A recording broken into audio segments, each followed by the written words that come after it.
Mon père mort et nos murs embrasés, j'ai vu trancher les jours de ma famille entière, et mon époux sanglant traîner sur la poussière, son fils, seul avec moi, réservé pour les faire, mais que ne peut un fils? Je respire, je serre. J'ai fait plus. Je me suis quelquefois consolé qu'ici, plutôt qu'ailleurs, le sort m'eût exilé. Qu'heureux dans son malheur, le fils de tant de rois, puisqu'il devait servir, fut tombé sous vos lois. J'ai cru que sa prison deviendrait son asile. Jadis Priam soumis fut respecté d'Achille. J'attendais de son fils encore plus de bonté. Pardonne, cher Hector, à ma crédulité. Je n'ai pu soupçonner ton ennemi d'un crime, malgré lui-même, enfin, je l'ai cru magnanime. Ah, s'il l'était assez pour nous laisser, du moins, au tombeau qu'à ta cendre ont élevé mes soins, et que finissant là sa haine et nos misères, il ne sépara point des dépouilles si chères. Va m'attendre, Phénix. Madame, demeurez.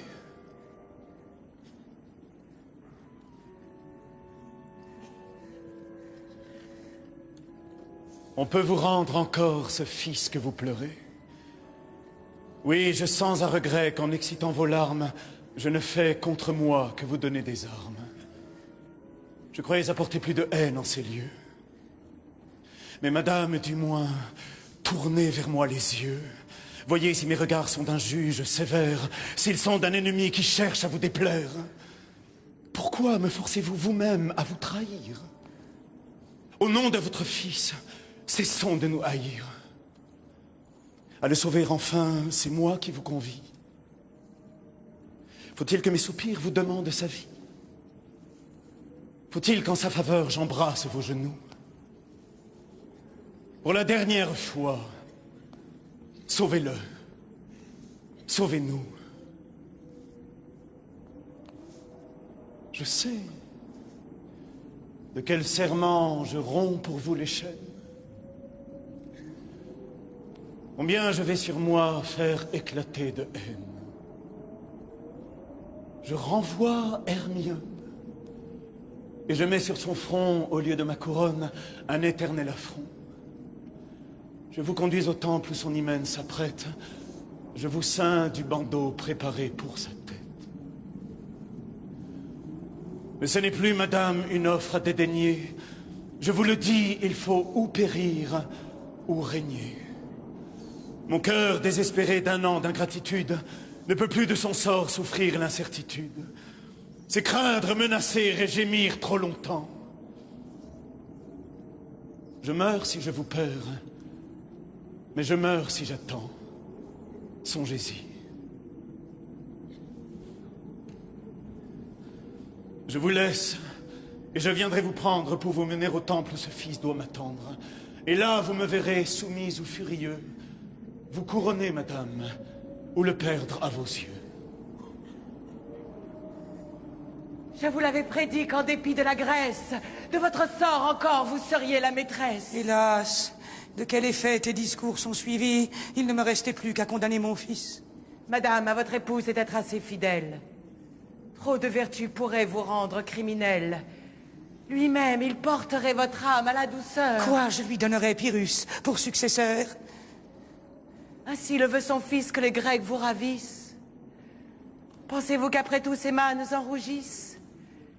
Qu'il méprisa, madame, un roi victorieux, qui vous fait remonter au rang de vos aïeux, qui foule aux pieds pour vous vos vainqueurs en colère, qui ne se souvient plus qu'Achille était son père, qui dément ses exploits et les rend superflus? Dois-je les oublier s'il ne s'en souvient plus?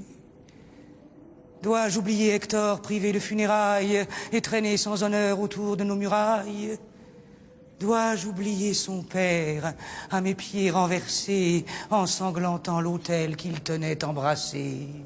Songe, songe, Céphise, à cette nuit cruelle qui fut pour tout un peuple une nuit éternelle.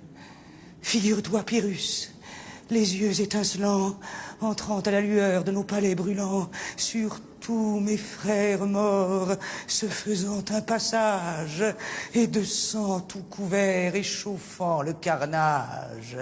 Songe aux cris des vainqueurs, songe aux cris des mourants, dans la flamme étouffée, sous le fer expirant. Peins-toi dans ces horreurs, Andromaque éperdu. Voilà comme Pyrrhus vint s'offrir à ma vue. Voilà par quels exploits il sut se couronner. Enfin, voilà l'époux que tu me veux donner. Non, je ne serai point complice de ces crimes. Qu'il nous prenne, s'il veut, pour dernière victime. Tous mes ressentiments lui seraient asservis. Eh bien, allons donc voir expirer votre fils. On n'attend plus que vous. Vous frémissez, madame? Ah, de quel souvenir viens-tu frapper mon âme? Quoi, Céphise? J'irai voir expirer encore ce fils, ma seule joie et l'image d'Hector. Ce fils, que de sa flamme il me laissa pour gage. Hélas, je m'en souviens, le jour que son courage lui fit chercher Achille, ou plutôt le trépas, il demanda son fils et le prit dans ses bras. « Chère épouse, dit-il en essuyant mes larmes, j'ignore quel succès le sort garde à mes armes. Je te laisse mon fils pour gage de ma foi. S'il me perd, je prétends qu'il me retrouve en toi. Si d'un heureux hymen la mémoire t'est chère, montre au fils à quel point tu chérissais le père. »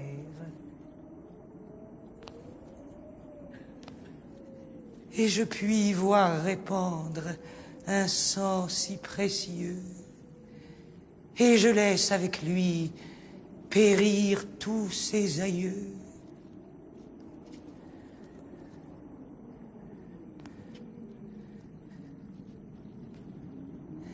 Roi barbare, faut-il que mon crime l'entraîne? Si je te hais, est-il coupable de ma haine? T'a-t-il de tous les siens reproché le trépas? S'est-il plaint à tes yeux des maux qu'il ne sent pas? Mais cependant, mon fils, tu meurs, si je n'arrête le fer que le cruel tien levé sur ta tête. Je l'en puis détourner et je t'y vais offrir. Non, tu ne mourras point. Je ne le puis souffrir. Allons trouver Pyrrhus. Mais non, cher Céphise, va le trouver pour moi. Que faut-il que je dise? Dis-lui que de mon fils l'amour est assez fort. Crois-tu que dans son cœur il ait juré sa mort?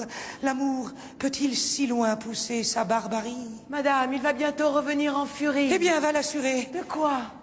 De votre foi? Hélas, pour la promettre, est-elle encore à moi?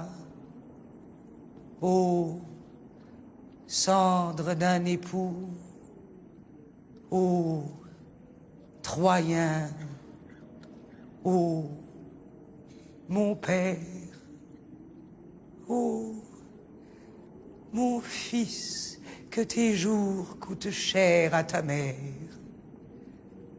Allons. Où donc, madame? Et que résolvez-vous?